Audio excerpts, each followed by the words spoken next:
Good evening, viewers, and I welcome you all to this packed edition of D.India Focus, and I am Sricharan. In this edition, viewers will be speaking about Prime Minister Modi chaired a meet this week. We'll be speaking about it and what is delimitation. We'll be speaking about that also, viewers, with the two big stories this weekend. First, this Prime Minister Narendra Modi chaired the meeting, and the second, Ravi Shankar Prasad, the Law Minister, versus the Twitter. Two big stories this weekend. I welcome you all once again, viewers. Now, looking at the first big story of the week, that meeting was chaired by Prime Minister Narendra Modi this week. This was a most important and a vital step to be taken. Reason is quite simple. Politics should not break Kashmir apart. Politics should not be a barrier for the state's welfare, and surely politics should not be a barrier to the future of those citizens. All the leaders took part and made it an important one. There were few channels which asked a big question stating, why are Kashmiri Pandits not considered in it? A valid question to be asked. Now, looking at the issue, viewers, statehood will be provided is what Union Minister Amit Shah and Prime Minister Narendra Modi had promised. Prime Minister Modi has said about elections also in that time when he addressed the nation. Now, if elections has to take place, for that delimitation should take place. What is delimitation will be a big question, viewers. I'll be speaking about it in detail. We'll look at it what delimitation means to a common man. Now, when we speak about delimitation, let's first know about boundaries. Every constituency has a boundary. I'll just give you an example. You can't imagine how constituencies are, how our boundaries are. I'll just give you an example. The first one, I think and I guess that every one of you would surely know about the boundaries in different countries, with different countries. They have their own boundaries.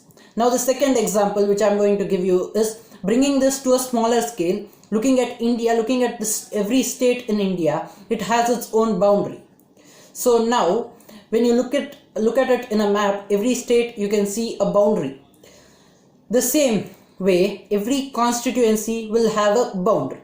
If you want to have a look at it, you can just go to Google. You can just type Lok Sabha constituency poll with map. You get the boundaries over there. You can specify a state so that you will get a clear image of what a constituency boundary means.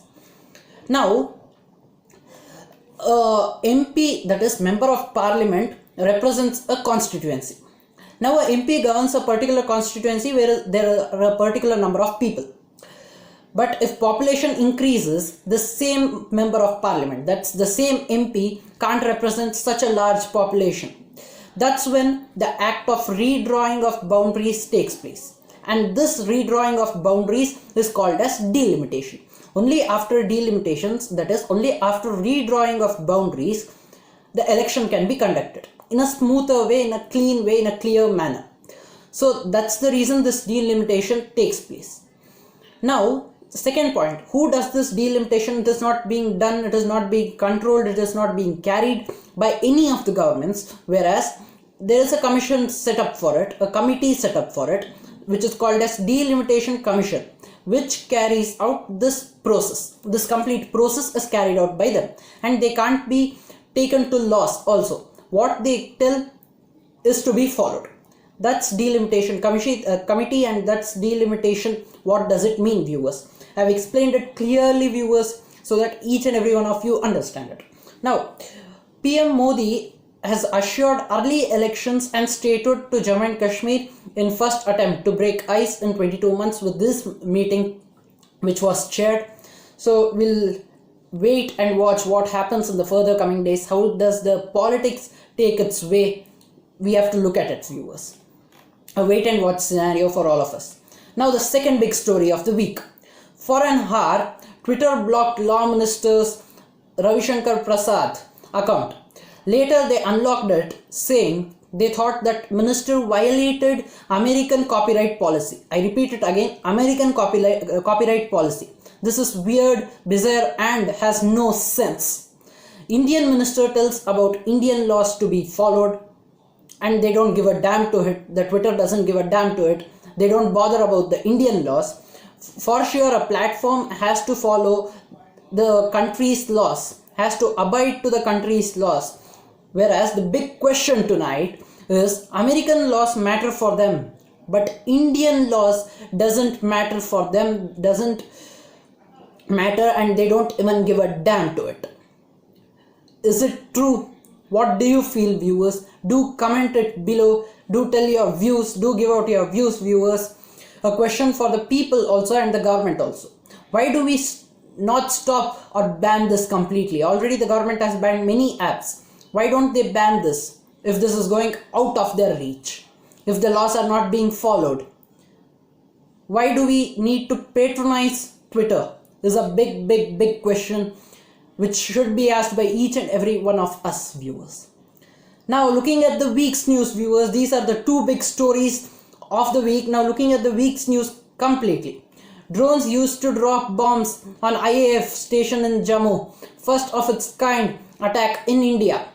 2 IAF personnel sustained very minor injuries, while no fighters are based at Jammu Technical Airport. The base has helicopters like Mi-17 and transport vehicles, transport aircrafts. With record 4 crore jabs this week, India on track to reach its December end vaccination target. India is now 4th in the world on weekly growth in vaccination.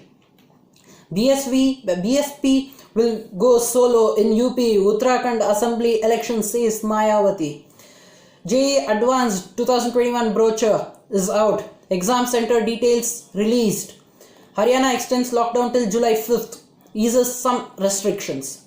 Now looking at the international news, viewers. PM Modi says Indo-Japanese tie during COVID-19 more relevant for global sustainability. Fire sets 16 boats ablaze at Hong Kong Marina.